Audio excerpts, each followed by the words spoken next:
Olá, alunos! Hoje iniciaremos mais uma aula de medicina nuclear. Iremos abordar a parte de farmacologia. Como que são os compostos farmacológicos, né, dentro da medicina nuclear? Como são os radiofármacos, na verdade, tá? Espero que todos estejam bem em suas respectivas famílias. Então, vamos lá para o nosso sexto encontro de medicina nuclear. Bom, iniciando com a farmacologia, tá? Então, nós vamos abordar o quê? O que é a farmacologia? Então, para a gente entender um pouquinho melhor, vamos falar qual é o conceito de farmacologia.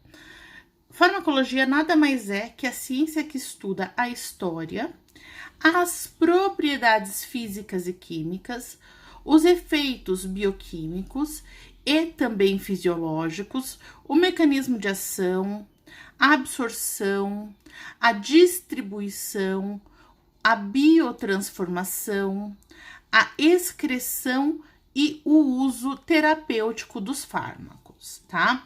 Lembrando que na medicina nuclear, os fármacos, eles são fundamentais para a aquisição da imagem, tá? Só reforçando um pouco, voltando nas primeiras aulas que tivemos presenciais, ressaltando, o fármaco, ele é aquele material que vai ter afinidade com o órgão a ser estudado. Então, vamos lá. Eu quero realizar um exame, né?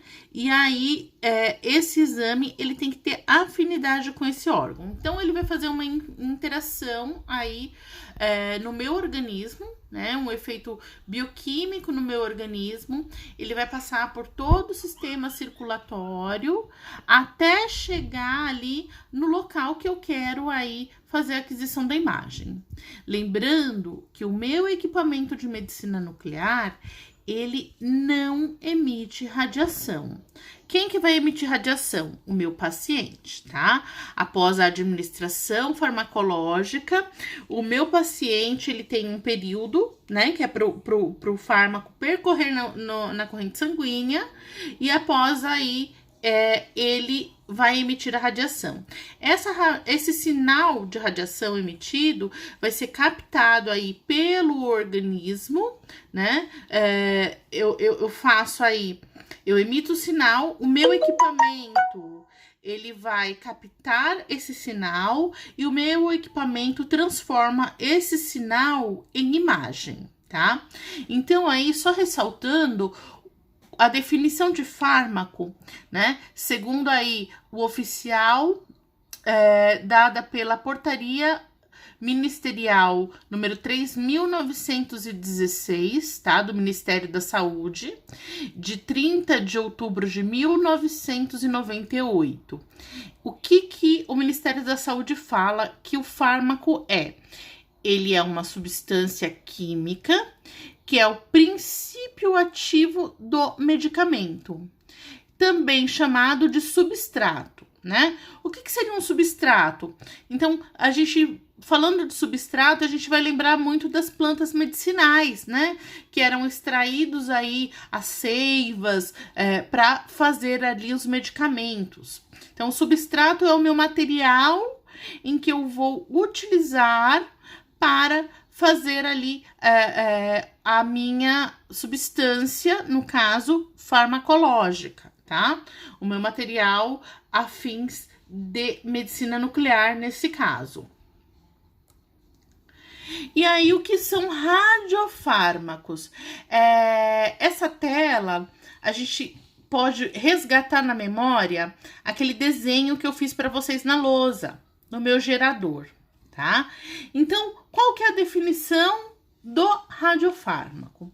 Os radiofármacos, eles são aí substâncias que, quando acionadas aos radioisótopos, só ressaltando, o radioisótopo, ele está dentro do meu gerador, passam a ser chamados aí de radiofármacos marcados. Ou seja, são substâncias que possuem finalidade de direcionar o material radioativo até a região de interesse, né? Então, quando a gente fala da extração do radiofármaco, a gente remete ali àquele desenho do gerador. Então, eu tenho lá, na primeira entrada, um vidro a vácuo. Na segunda entrada, um vidro com a minha solução salina, né? Essa solução salina é o quê? É o meu fármaco. O meu fármaco, ele tem afinidade com o órgão de interesse, porém ele não é considerado como material radioativo.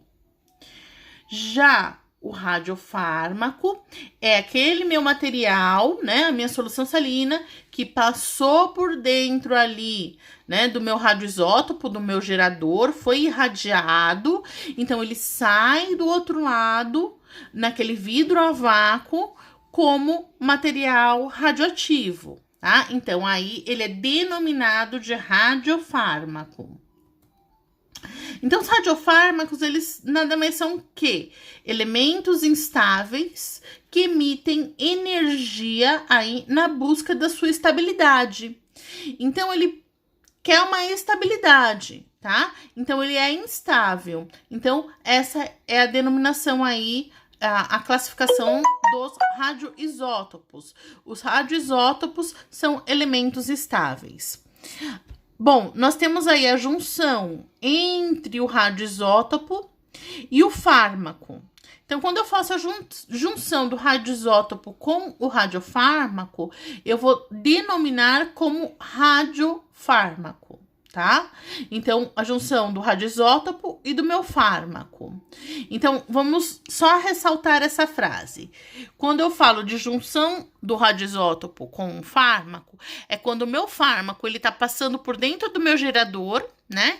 Aí tem aquela serpentina onde ele vai estar próximo ao radioisótopo que tá dentro do gerador, que é o material radioativo. E aí, esse material, quando é extraído, quando ele sai, ele passa a ser chamado de radiofármaco. Aqui a gente colocou um exemplo, tá? Para que vocês possam entender um pouquinho melhor. Então, no exame da linfoscintilografia, linfoscintilografia é utilizado aí o fármaco SAH, tá? O soro de albumina humana. Isso associado ao tecnécio. Lembra quando eu falei para vocês dos geradores? Qual é o gerador que nós utilizamos aí a 90% dos exames? O tecnécio, tá? Então, nesse exemplo, a gente cita o tecnécio. Então, sendo o SAH o fármaco e o tecnécio o radioisótopo. Então, o SAH, que é o soro de albumina, ele é a solução farmacológica, né? É a minha solução salina, que vai ter afinidade com o sistema linfático na região da mama. Então, para quem não sabe, a linfoscintilografia é um exame de medicina nuclear que vai estudar a parte do sistema linfático, né? Próximo aí da região da mama. É um exame mais realizado aí no sexo feminino. E como que é a administração do meu radiofármaco? Vamos lá. É administrado ao paciente, geralmente por via endovenosa, por via oral ou por via de inalação, tá? Quando a gente fala por via oral ou por via de inalação, nós temos que lembrar que esse composto, esse radiofármaco, ele vai ser administrado no momento do exame. Então, eu faço a administração e automaticamente eu tô fazendo as minhas imagens. Já quando eu falo em via endovenosa, eu tenho que aguardar um período para que esse material passe por toda a circulação, né? Por todo o sistema sanguíneo. E aí sim eu consigo fazer a aquisição da imagem, tá? Porque nesse caso o paciente, ele vai ser ali a minha fonte de radiação. Então não adianta eu fazer aí a administração endovenosa no paciente e querer fazer já a imagem, porque eu não vou ter o sinal para captar, tá? Então, só ressaltando, cada composto, ele é concentrado por determinados órgãos ou sistemas, tá? Então, qual ele tem afinidade? Então, qual material vai ter afinidade com qual organismo, né? Então, nós vamos ver logo mais adiante uma figura onde nós temos o material e a sua afinidade, tá? Aqui, nós podemos visualizar. Então, observem o tanto de locais e regiões do meu organismo que eu consigo realizar aí com o tecnécio, tá? Então, vamos lá. O cérebro, eu consigo fazer, né, com tecnécio. O fígado com tecnécio, intestino com tecnécio, os ossos com tecnécio, o pulmão com tecnécio, coração com tecnécio, o estômago com tecnécio, os rins com tecnécio e o sistema linfático com tecnécio, tá? Então, alguns órgãos eu consigo fazer aí, além do tecnécio, outros materiais, tá? Então, por exemplo, quando eu falo de tecidos moles, nesse caso, eu não consigo fazer com tecnécio. Ele só é realizado com citrato de galho. A tireoide, né? Eu faço com o iodo. Qual outro aqui? As glândulas salivares eu não consigo realizar, enfim. E aí, nós temos, antes do meu material, nós temos o quê? Uma nomenclatura. Essa nomenclatura, ela é relacionada aí ao meu material, vamos dizer, ao meu fármaco. Então, por exemplo, no cérebro, eu vou utilizar o ECD com o tecnécio, né? Nos rins, o DMSA com tecnécio, o DTPA com tecnécio. Então, esses são os kits que eu recebo, tá? Lembrando que os kits, eles são enviados aí pelo IPEM, e esses kits, eles são destinados aí a empresas cadastradas, a empresas com a autorização pela CNEM, tá? Não, qualquer pessoa não consegue comprar esses kits, tá?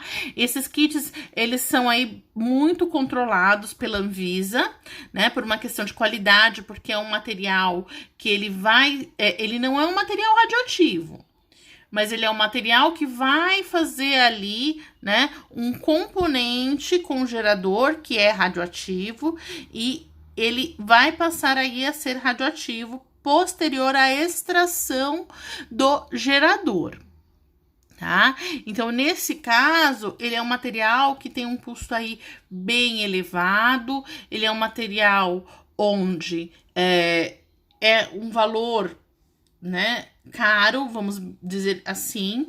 Então, ele é um exame, a medicina nuclear, ele é um exame que ele não é um exame barato, porém, ele é um exame autorizado aí, principalmente por alguns convênios, porque a medicina nuclear, ela engloba aí, vamos dizer que 90% dos tratamentos com pacientes oncológicos, tá? Então, aqui são as referências deste material. Peço que vocês aprofundem um pouquinho mais, peço que vocês assistam os vídeos da pré-aula, da pós-aula, leiam os artigos que eu incluí na plataforma, realizem as atividades do ambiente virtual, tá? Eu peço para vocês que acessem o AVA, o ambiente virtual, para a pontuação, tá?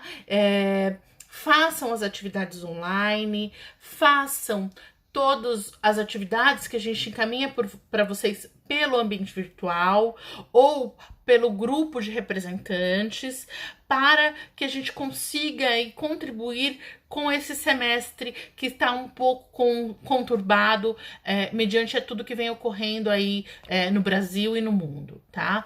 Espero contribuir um pouquinho mais com vocês, espero que tenham gostado da explicação da aula, estou aberta aí para dúvidas, fico à disposição de vocês, me mandem e-mails no e-mail institucional, me mandem questionamentos de dúvidas também fora do e-mail institucional no ambiente virtual, que é o nosso meio de comunicação com vocês, tá ok? Espero que tenham gostado, tenham uma excelente noite e fiquem todos bem, tá? Eu quero que todos aí estejam íntegros no retorno das aulas, ok? Um forte abraço para vocês e até a próxima aula.